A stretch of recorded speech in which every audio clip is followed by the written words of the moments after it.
बहराइच जिले में अखिल भारतीय विद्यार्थी परिषद ने महाविद्यालय इकाई की घोषणा की, जिसमें केडीसी महाविद्यालय के सचिव मेजर डॉक्टर एसपी सिंह और कॉलेज प्राचार्य ने अध्यक्षता की। इस दौरान कॉलेज अध्यापकों को चुनाव अधिकारी के रूप में नियुक्त किया गया। महाविद्यालय के अध्यक्ष प्रज्वल मिश्रा ने बताया कि अखिल भारतीय विद्यार्थी परिषद की इकाई का गठन किया गया है, जिसमें छात्रों को पदाधिकारी बनाया गया है।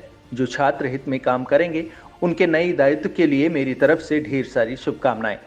तो मैं प्रज्वल मिश्रा हूँ, कार्यकर्ता विद्यार्थी परिषद।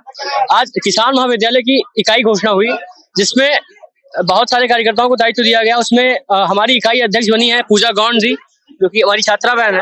आप है आयुष्मान सिंह, जो कि इकाई मंत्री बनाई गई।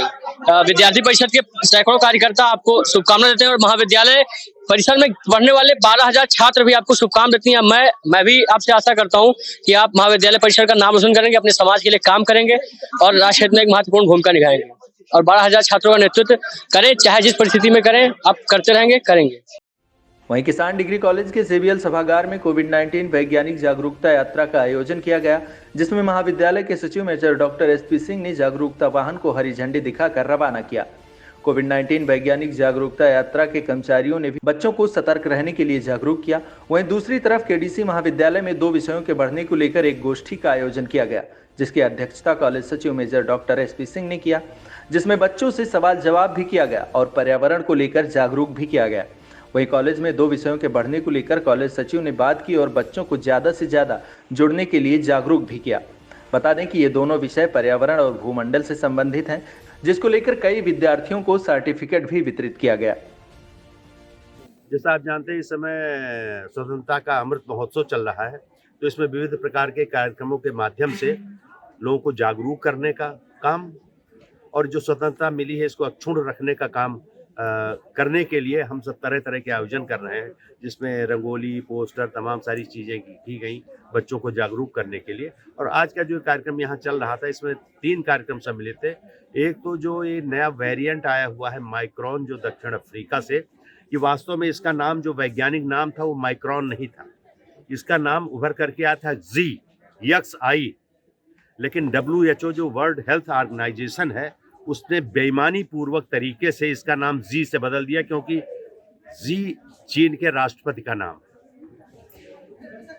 और इसे इसका नाम माइक्रोन रखा गया, जिसका दुनिया के कई देशों ने विरोध भी किया। तो WHO संगठन इस मामले में बहुत विवादित है, क्योंकि हिंदुस्तान की वैक्सीन को उसने मान्यता देने में 6 महीने का समय लगा दिया और चीन की वैक्सीन जिसकी संदिग्ध थी, जिसका लाभ, उसको तुरंत मान्यता दे दी। लेकिन हमको जागरूक रहना है, कुछ भी हो नाम इसका, लोगों को जागरूक रहना। और ये चूंकि उच्च शिक्षा का केंद्र है, तो हम बच्चों से उम्मीद करते हैं कि स्वयं इसके प्रसार को रोकने का माध्यम बनेंगे और अपने साथ साथ अपने समाज और गांव को भी इसको बढ़ने से फैलने से रोकने में लोगों को बताएंगे कि कोरोना अभी गया नहीं है और इसका जो नया वेरिएंट है, अगर ये फैला तो संभालना मुश्किल हो जाएगा। क्योंकि सुना ये जा रहा है कि दूसरे कोरोना वेरिएंट के मुकाबले इसका प्रसार 5 गुना तेज होता है। वो जितना 30 दिन में बढ़ेगा, ये उतना 6-7 दिन में बढ़ जाएगा। तो इसलिए सावधान रहना है। अभी परीक्षाओं का समय आ रहा है, उससे पहले भी, तो ये परीक्षा भी इसकी भेंट चढ़ जाए और ये बच्चे जहाँ कहीं अपने सर्टिफिकेट लेके जाएं, उस समय लोग इनसे यही पूछें कि वो कोरोना काल वाला है क्या। ठीक है, तो बच्चों को जागरूक करना है कि उनकी कक्षाएं भी चलती रहें और उनकी परीक्षा भी सुचारू रूप से चले।